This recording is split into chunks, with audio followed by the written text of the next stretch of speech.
The Howl of Nightfall. In the quiet town of Blackwood Hollow, a shadow loomed over the picturesque landscape. Nestled among towering pines and ancient oaks, the townsfolk lived in uneasy coexistence with the murmurs of folklore. Legends of the woods were whispered in hushed tones over flickering fires, tales of curses, revenge, and a creature that walked on two legs by day and prowled as a beast by night. Aiden Mercer, a local skeptic and aspiring writer, found fascination in these tales. He often dismissed them as mere superstition. With the arrival of autumn, he returned to the place where it all began, his grandmother's old cottage, long since abandoned after her death. Stacks of her dusty books filled every corner, volumes on local myths, herbal remedies, old survival guides, and a weathered journal that bore her careful script. Intrigued, Aiden unfolded the pages. Stories of townspeople succumbing to savage attacks under a blood moon littered the margins, each penned with a sense of urgency. One entry, particularly, caught his eye. Had it really been a decade since the last full moon when a local farmer's livestock was found torn apart, and whispers of a wolfman had taken hold of the townspeople's imaginations? As night fell, Aiden donned a warm jacket and ventured into the woods. The whispering wind seemed to call out to him, coaxing him deeper into a realm where reason blurred into myth. He set a lantern by his side as he walked, the flickering light casting eerie shadows through the trees. The air grew heavy, silencing the usual nighttime sounds, save for the distant howl of what he thought must be a coyote. That's when he saw it, a flash of fur darting between the trees.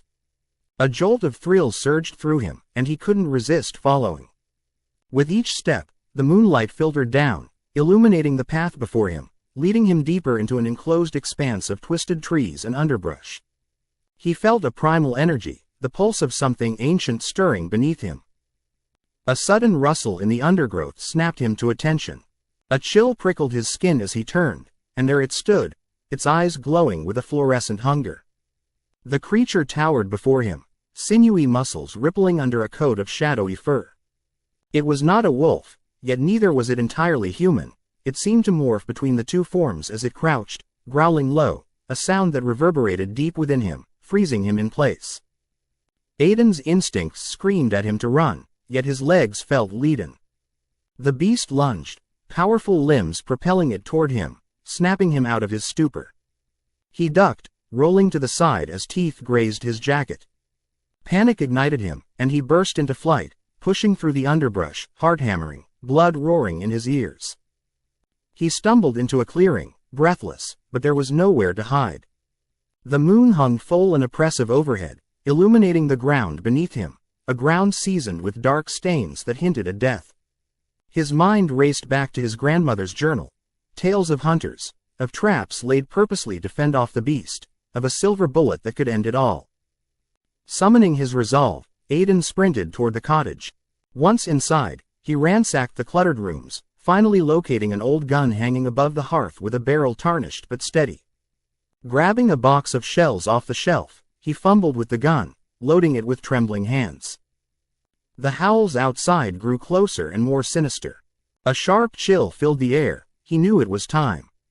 Standing by the door, he took a deep breath, as the beast's growls echoed along the walls of the cottage, reverberating into his bones. He flung the door open, standing ready on the threshold, gun raised, heart thundering. The creature emerged, its eyes seething with ancient hatred. But this time, it didn't join the fray. Instead, it paused, twitching as though sensing some intrinsic truth between them. Aiden's finger trembled over the trigger, not just from fear but recognition. The beast was more than just a monster. It bore the features of family, twisted by some fateful curse. The hair, the outline, it felt reminiscent of his late grandmother, whose family history was rooted in the very essence of the woods. With a momentary lapse in rational thought, Aiden dropped the gun. "What have they done to you?" he whispered, feeling the pull of tragedy twist through him. The creature hesitated, as if it could comprehend his despair, and for painstaking seconds, they faced each other amidst the ethereal glow of the moon. Then, in an instant, the beast lunged with unrestrained ferocity. Aiden scrambled backward, but fate delivered him straight to the edge of the clearing. An overwhelming flash of instinct took over as the two collided, silence shrouding the forest from the horror that ensued. Hours, or maybe minutes, later, the moon hung quietly overhead, untouched by the chaos it had overseen. The woods resumed their eerie calm, crickets chirping in unison. Aiden's cottage stood undisturbed. As dawn crept across the horizon, the townsfolk would reflect on the tales once more, wondering who had become prey to the curse of Blackwood Hollow as they gathered at the doors, waiting for a truth long buried.